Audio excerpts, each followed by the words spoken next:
वैदिक पर्सपेक्टिव के इस YouTube चैनल को सब्सक्राइब करें, वीडियो को लाइक व शेयर करें। ओम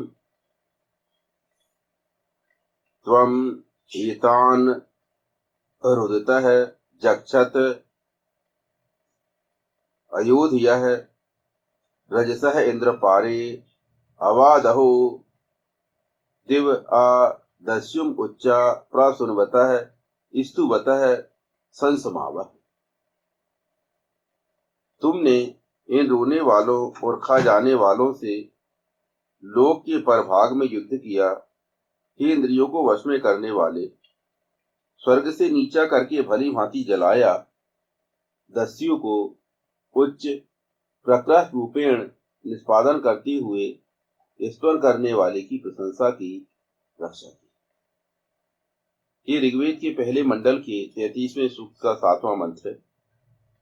अगर आपको उसमें नहीं फंसना है तो आप केवल ईशान के भरोसे छोड़ के सब कुछ नहीं चल सकते कि अरे यार भैया अपन अनदेखा कर दो, अपन कुछ एक्शन मत लो। ये जो रवैया एक रहता है कि आपने को क्या करना है, नहीं, आपको क्या करना की एक लिमिट है।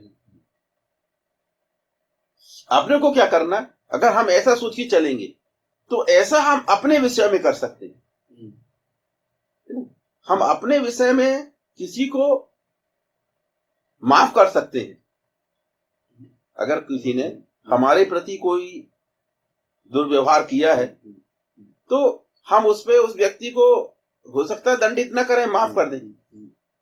पर अगर हम अन्य लोगों के व्यवहार को भी इसी ढंग से देखेंगे कि अन्य लोगों के साथ किया और वो व्यक्ति अपने शिकायत कर रहा है और अपन कोई एक्शन नहीं ले रहे हैं, तो उस स्थिति में अपन भी उसमें दोषी, क्योंकि आप डरपोक होने के कारण आप व्यवस्था लागू नहीं कर रहे हैं। एक्चुअल में क्या है, सृष्टि की व्यवस्था कैसी है कि अगर किसी दुष्कर्म का दुष्परिणाम, किसी दुष्कर्म का परिणाम आप यहीं भुगत लेते हो, तो फिर आपको मृत्यु के बाद उसका परिणाम नहीं भुगतना पड़ेगा। परंतु यहां आप बच गए तो आपको फिर ज्यादा बड़े परिणाम भुगतने पड़ते। जब सृष्टि जब न्याय करती है तो फिर व्यक्ति को बहुत बुरी तरह फंसा के करती है। जैसा वो वही है ना कि जाको विधि दारुण दुख देई ताकि मतलब पहले हर रही, अरे पूरी फिर वो क्रिएट होती है स्थिति, तुरंत नहीं मिलता परिणाम। आप और आगे बढ़ोगे और गलत करोगे और गलत करोगे और फिर कालचक्र आपको अच्छे से फंसाएगा कि आप ना इधर जा सको ना उधर जा सको, और अच्छे से फंसा के फिर दंडित करता है। तो अगर हमको अपने जीवन में इस स्थिति से बचना है तो हमको क्या चाहिए कि जो छोटे मोटे दंड है वो भुगत। इसलिए हमारे यहाँ क्या है कि गलती करने पर प्रायश्चित की व्यवस्था है कि व्यक्ति प्रायश्चित कर ले उसको, क्योंकि प्रायश्चित करने पर व्यक्ति यहीं की यहीं बरी हो जाएगा। और अगर प्रायश्चित नहीं करता है वो तो फिर उसका मामला सृष्टि के सामने है, ईशान परब्रह्म परमात्मा के सामने। तो जब वहां से उस पर एक्शन होगा तो वो एक्शन उससे वो ज्यादा हमारे लिए ज्यादा कठिन होगा। जब सृष्टि की व्यवस्था लागू होगी तो फिर वो हमको अच्छी तरह से दंडित करेगी। फिर इसलिए जब ऐसा आदमी परिवर्तन भी ले आता है तो बहुत जल्दी वो सब चीजें बंद नहीं होती, काफी लंबे समय तक चलती रहती है। आदमी सुधरने का निश्चय भी कर लेता है तो भी काफी समय तक भुगतना पड़ता है उसको। क्यों? क्योंकि वो मामला आपने सृष्टि पर छोड़ दिया था। अब सृष्टि एक्शन पे आई है, उसमें सृष्टि के नियम एक्शन पे आए हैं, तो सृष्टि के नियम फिर पूरी तरह दंडित करके छोड़ते हैं। ऐसा नहीं कि आज मैं स्तोम कर रहा हूं कि है ईशान मेरे से गलती हो गई और मापन दूसरे दिन से चेंज हो जाएगा। नहीं, आपको एक लंबे समय तक भुगतना पड़ेगा, तब सुधार होगा। इसलिए अगर हमसे गलती हो गई है तो हमको उसका प्रायश्चित ज्ञात कर लेना चाहिए और प्रायश्चित कर लेना चाहिए। तो प्रायश्चित करने से यह फायदा है कि आप सृष्टि की जो व्यवस्था है उसमें दंडित होने से बचाओ। इसलिए पुरस्कार या दंड की जो व्यवस्था है वो हर जगह हर व्यक्ति के अधिकार क्षेत्र के अनुसार डिवाइडेड है।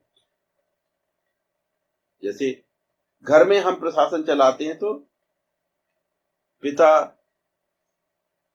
पति, पिता, माँ, इनको न्याय करना पड़ता है, इनको पुरस्कार या दंड देना पड़ता है, उनका दायरा उतना ही है। पर वैसे ही फिर राज्य प्रशासन है, केंद्र प्रशासन है, विश्व प्रशासन है। अब प्रशासन के लिए अपने अपने नियम बने रहते हैं, उसके हिसाब से पुरस्कार या दंड व्यक्ति को मिलता है। और इनके सबके ऊपर है सृष्टि प्रशासन। तो जो यहां से बचता चला जाता है, यहां से धोखा देके बचता चला जाता है, वो वहां नहीं बच पाता, वहां तो फिर उसका निपटारा ही होता है। किंतु जो निचले स्तर पर ही बच गया, तो निचले स्तर पर ही जिसने उसका परिणाम भुगत लिया, तो उसका मामला फिर आगे नहीं बढ़ता। इसलिए कोई गलती हो जाने पर, कोई पाप हो जाने पर हमको उसका प्रायश्चित करना सबसे अच्छा। और प्रायश्चित करने वाला आदमी महान। प्रायश्चित करने वाले व्यक्ति को कभी भी हेय दृष्टि से नहीं देखना चाहिए।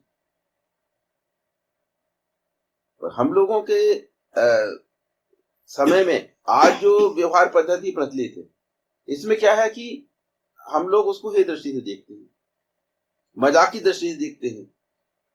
इसलिए क्या हो गया कि आज के समाज में क्या हो गया, चोरी और सीना चोरी की प्रवृत्ति बढ़ गई। आदमी गलत करके भी गलत मानता नहीं, अपनी गलती को स्वीकार नहीं करता, क्योंकि हमारा जो सामाजिक संतुलन है, सामाजिक व्यवस्था है, उस प्रकार की बन गई। ये सब जो है वो सही नहीं, क्योंकि इंसान तो गलतियों का पुतला है, गलती तो होगी उससे, पर अपनी गलती को रियलाइज करना बहुत जरूरी है। हम अपनी गलती को स्वीकार करें, और गलती अगर समझे उसको स्वीकार करें, मतलब ऐसा नहीं है कि किसी ने बोला तो इन्हें स्वीकार नहीं, हमको समझना चाहिए उसके पॉइंट कि हम कहाँ गलत, और जहां गलत है तो हम उनको गलती को स्वीकार करके और उसका प्रायश्चित करना चाहिए, उससे हमको बाहर निकलना चाहिए। क्योंकि अगर ऐसा हम करते हैं तो एक सामान्य जीवन है। अगर हम इस प्रकार की व्यवहार पद्धति अपनाएंगे तो हम आगे प्रोग्रेस करेंगे, और फिर सृष्टि के जो नियम है वो हम पर लागू नहीं होंगे, क्योंकि हमने अपने स्तर पर ही उसके ये जो प्रायश्चित था वो हमने कर लिए। तो इसमें आदमी सस्ते में छूटता है।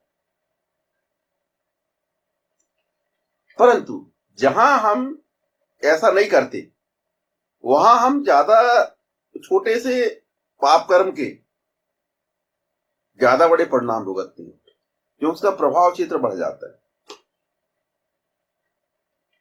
जैसे कोई भी बीमारी को बिगिनिंग में कम इलाज से, कम पैसा खर्च करके हम रोक सकते हैं, पर वही बीमारी अगली कई स्टेज में चली गई तो हमको फिर बहुत ज्यादा पैसा लगेगा। यही है स्वाभाविक। वेद की जो व्यवस्था है वो कहीं भी ऐसे लोगों के लिए नहीं है जो कि व्यवहारिक ना हो। व्यवहारिक व्यवस्था है मनुष्यों के लिए, मनुष्यों के स्वभाव के अनुसार ही व्यवस्था बनाई गई है कि आदमी गलती कर सकता है, गलती करे तो गलती को स्वीकार भी कर लो। हाँ, गलती हो गई, अब मैं सुधार ले आऊंगा, तो क्या प्रायश्चित है, प्रायश्चित याद करके प्रायश्चित कर लो, ये स्वाभाविक है। किंतु जहां हम समाज के दबाव में आकर, यार कोई गलती नहीं मानता तो मैं क्यों गलती मानूं, अगर हम ऐसा एटीट्यूड अपनाएंगे तो जैसे बाकी लोग सजा भुगत रहे हैं आप भी सजा भुगतेंगे, उसमें कोई दिक्कत नहीं है, कहीं किसी को कोई समस्या नहीं है, परंतु आप उसके परिणाम भुगतने से बच नहीं सकते। जैसे हम अपने घर में एक व्यवस्था स्थापित करते हैं, वैसे ही हम समाज में भी व्यवस्था स्थापित करते हैं। आप यहां से तो बच जाओगे, नहीं मानता मैं, मत मानो, पर आप सृष्टि के नियमों से नहीं बच पाओगे। व्यवस्था हो, आप गलत करके गलत कार्यों के परिणामों से नहीं बच सकते कहीं भी।